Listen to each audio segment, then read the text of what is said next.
នៅក្នុងកម្មវិធីបុណ្យសពគេស្លៀកពាក់ពណ៌ខ្មៅហ្នឹងគឺដោយសារតែវាជាប្រពៃណីរបស់ជនជាតិជប៉ុនបើសិនជាគេស្លៀកពាក់បែបសម្លៀកបំពាក់ប្រពៃណីដូចស្រីបើគាត់ស្លៀក kimono អីនៅពេលដែលគាត់ទៅបុណ្យសពគឺគាត់ស្លៀក kimono ពណ៌ខ្មៅប៉ុន្តែបើសិនជាលក្ខណៈគេស្លៀកពាក់បែបអឺរ៉ុបតែអាវធំអាវខ្វះសេហ្នឹងក៏គេស្លៀកពាក់ពណ៌ខ្មៅដែរហើយខ្មៅហ្នឹងគឺខ្មៅអ្នកខ្លះគឺខ្មៅទាំងអស់ហ្មងខ្មៅទាំងអាវខ្មៅទាំងខោខ្មៅទាំងក្រវ៉ាត់កខ្មៅទាំងស្រោមដៃស្រោមជើងស្រោមបាខ្មៅទាំងម៉ាស់ខ្មៅទាំងកាបូបដៃហើយគឺខ្មៅទាំងស្បែកជើងតែម្ដងប៉ុន្តែមិនមែនថាខ្មៅទាំងអស់ទេដូចជាខ្ញុំទៅចូលរួមកម្មវិធីបុណ្យសពអ៊ំស្រីខ្ញុំ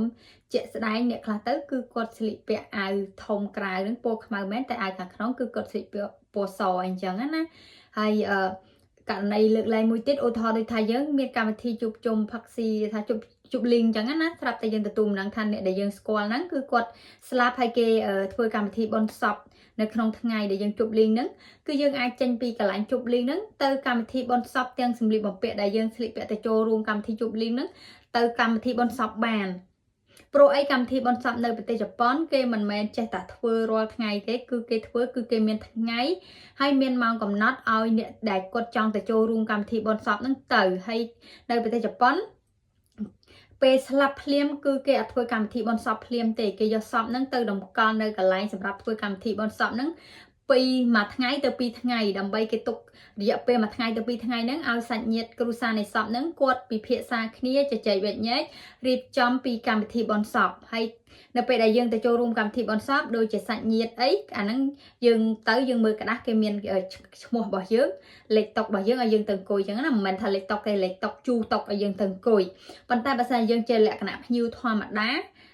ដោយថាអ្នកស្គាល់អញ្ចឹងសាច់ញាតិនៃគ្រូសាស្ត្រនៃសពគាត់មិនដឹងថាអ្នកស្គាល់ហ្នឹងគាត់មកឬមិនមកទេអញ្ចឹងគេរៀបចំកៅអីឲ្យគេរៀបចំកៅអីទៅហើយពេលយើងទៅមុនយើងអង្គុយមុនទៅក្រោយអង្គុយក្រោយអញ្ចឹងណាហើយកម្មវិធីបុណ្យសពគេដូចចិត្តយូរឯងបងប្អូនជាក់ស្ដែងខ្ញុំទៅដូចជាខ្ញុំថា2ម៉ោងទៅចុះគឺរយៈពេលតែប៉ុណ្្នឹងទេហើយក្រោយពីចប់កម្មវិធីហ្នឹង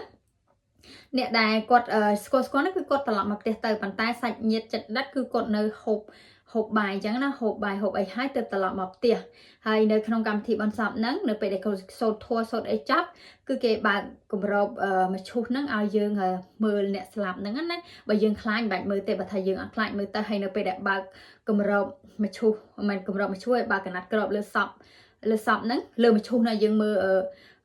សពហ្នឹងគឺអ្នកខ្លះគាត់ក៏យំទៅអ្នកខ្លះគឺគាត់ក៏ធម្មតាអញ្ចឹងណាហើយគាត់ថាការយំរបស់គេមិនមែនយំស្រែកឡៅអាឡាងឯងងោបោកខ្លួនបោកប្រាណអីទេគឺលក្ខណៈយំដែរប៉ុន្តែដូចថាគេយំបែបឈិតឆតអញ្ចឹងណា